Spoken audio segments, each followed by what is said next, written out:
Yan guys, morning oh. Maliwanag na oh, yan oh. Sikat na sa haring araw, yan oh.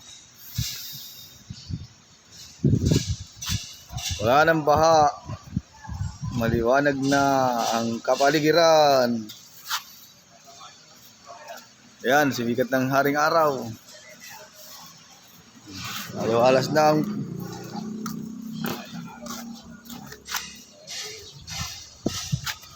wala nang baha.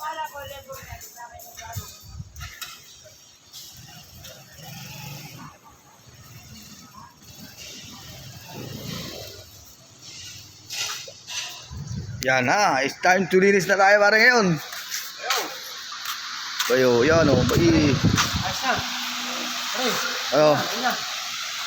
Nasaan? Sige, kung hindi naman pambiling ulam, bilayo, habang maga pa, murang isda ano ngayon sa palengke.